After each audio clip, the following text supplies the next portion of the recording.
Buenas tardes, mi querido amigo, mi querido hermano. La paz del Señor esté con ustedes.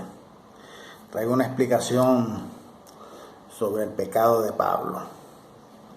Pablo, el principal de los pecadores. Lo dice él ahí en la carta a Timoteo. Pero, ¿cómo entender eso, mi querido amigo? ¿De qué está hablando Pablo ahí? Miren lo que dice 1 Timoteo, capítulo 1, versículo 15. Esto es una palabra fiel y digna de toda aceptación, que Cristo Yahshua vino al mundo para salvar a los pecadores, de los cuales yo soy el primero. Al mundo de los judíos, mi querido amigo, para que sepa entender de qué mundo está hablando ahí. Al mundo habitado allá en aquella época de los judíos, que era lo que practicaban la ley de Moisés. Y quien transgredía la ley de Moisés estaba pecando, era transgresión. Pecado era la transgresión de la ley, le dice el apóstol Juan, 1 Juan capítulo 3, versículo 4. Entonces, recordando a todos mis hermanos que me están escuchando y amigos que me están escuchando por aquí, que al analizar un versículo aislado de cualquier libro de la Biblia, se hace necesario analizar el contexto de ese versículo, mi querido amigo, y a veces es necesario leer los versículos anteriores y los versículos posteriores, y también todo el capítulo completo, para que a la luz del entendimiento venga con más clareza para nuestra mente, mi querido amigo. Y eso que nosotros, o yo, iré a hacer ahora, para entender lo que el apóstol Pablo, el apóstol de los gentiles, quiso realmente transmitir con ese mensaje ahí en el primer capítulo, en la primera epístola de Pablo, en el primer capítulo. Ese versículo da inicio, mi querido amigo, al texto. Es utilizado constantemente para contestar una de las verdades fundamentales del Evangelio de Cristo. Todo cristiano no es pecador. Nadie es pecador ahorita en este mundo. Nadie. Mucho menos los gentiles que no hicieron parte de la ley de Moisés. En las Escrituras, todos los creyentes son santos. Si leemos 1 Corintios capítulo 1, versículo 1 y 2, dice: Pablo, llamándose el apóstol de Cristo, Yahshua, por la voluntad de Dios, y el hermano sostiene a la iglesia de Dios que está en Corintios, a los santificados en Cristo Yahshua, llamados a ser santos, con todos los que en cualquier lugar invocan el nombre de nuestro Señor Cristo Yahshua, Señor de ellos y nuestro. Fueron santificados a través de la ofrenda del cuerpo de Cristo, los judíos. Pablo le está hablando ahí a los descendientes de judíos, ahí en Corintios, que son llamados de gentiles, son sus padres, sus abuelos fueron judíos, mas ellos nacieron en Asia, allá en Corintios, fuera de Israel. Por eso son llamados de gentiles.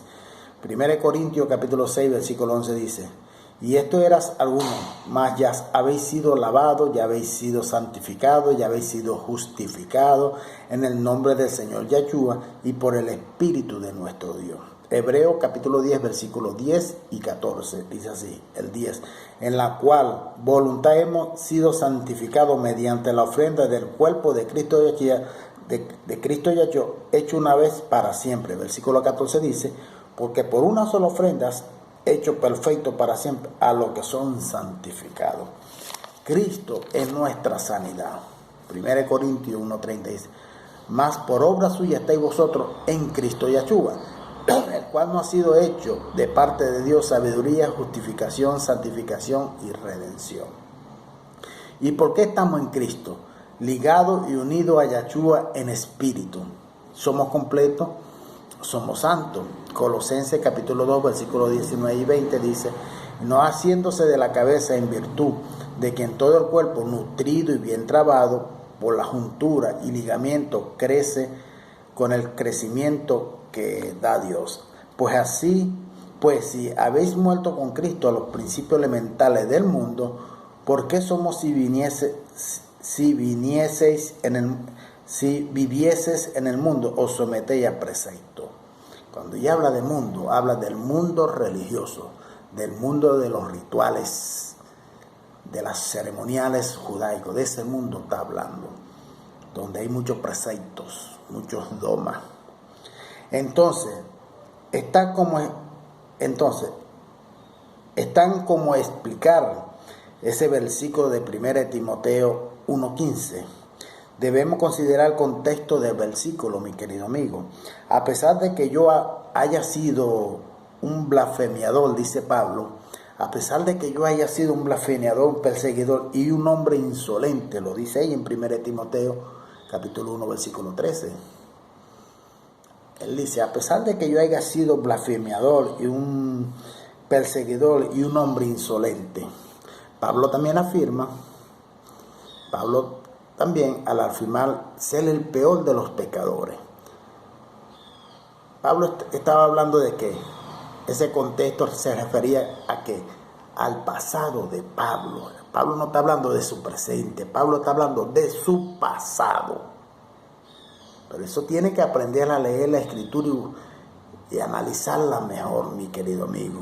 Pablo no está hablando del momento actual que él está ahí. Él está hablando de su pasado. Él era un perseguidor de la iglesia, un blasfemiador, un grosero. Él era un fariseo, celoso de la ley de Moisés, que la practicaba. Por eso él dice que era uno de los peores pecadores en el pasado. Durante los versículos anteriores, al versículo 15, Pablo describe su pasado de pecado, donde su identidad residía en sus obras. Por eso hay que leer bien, y cuando una persona, por lo menos yo le doy un versículo, lea el contexto completo, mi querido amigo. ¿De qué se refiere ese versículo? ¿De qué se está hablando ese versículo? Para no distorsionar la escritura. El mismo versículo en que Pablo se dirige a sí mismo como el principal, Pablo afirma que vino para salvar a los pecadores. Pablo afirma que Cristo vino para salvar a los pecadores. Eso demuestra claramente que los pecadores eran aquellos que necesitaban de salvación allá en Israel.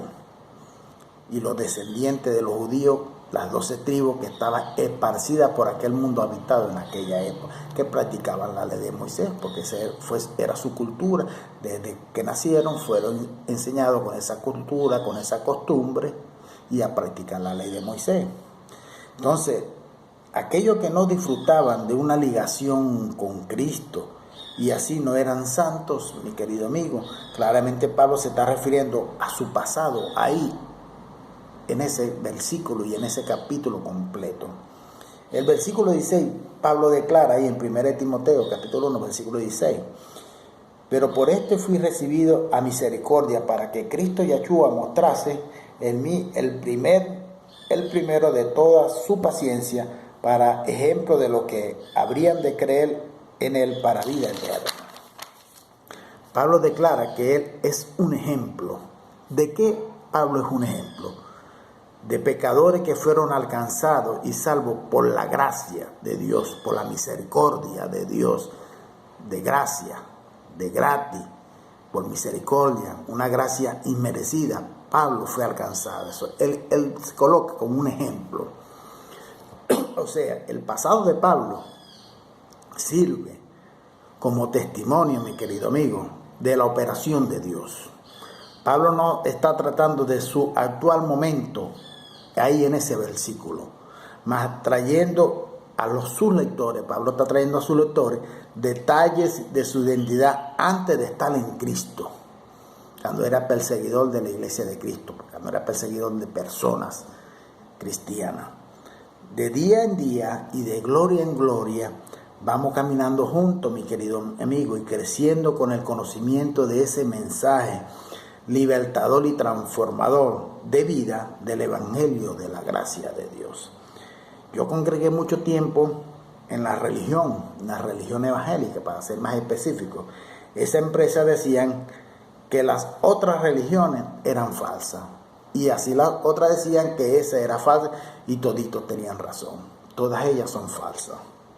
La religión apagó el verdadero nombre del Hijo de Dios, de Cristo, y colocó en definitivo otro nombre blasfemio en las iglesias.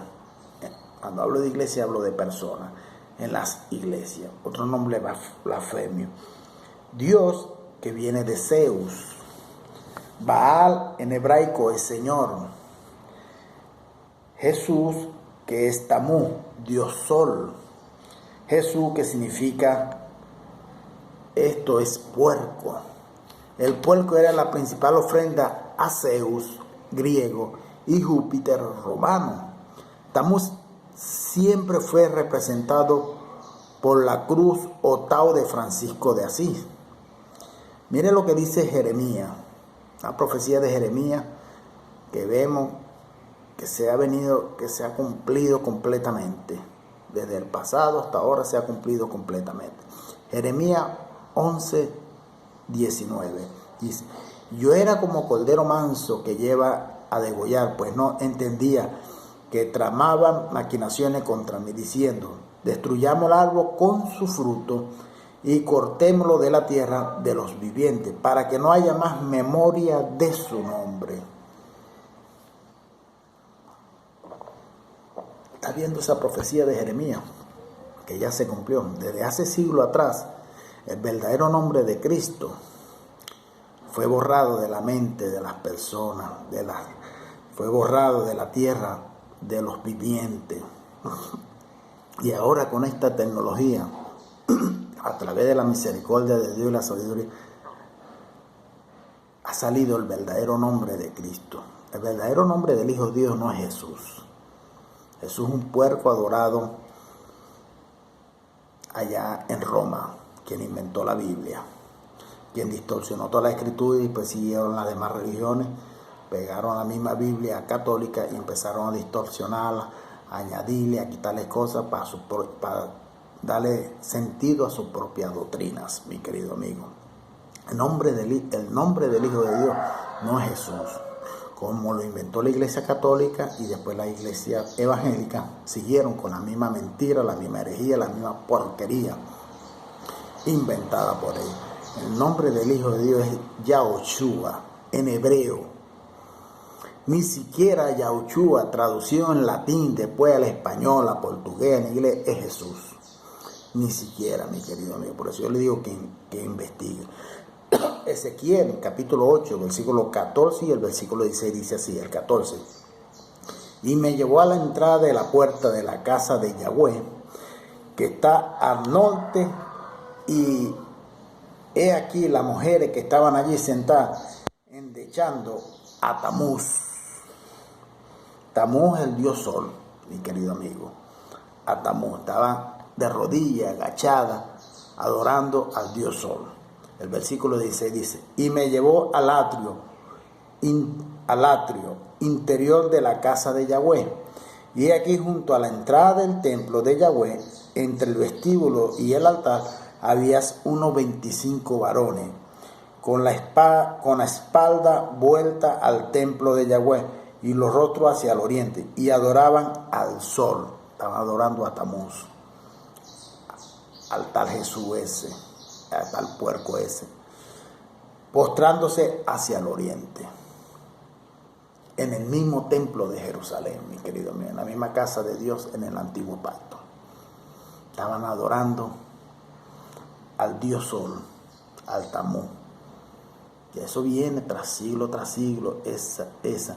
porque quienes se apoderaron del templo de Dios, si usted investiga la historia, fueron los romanos.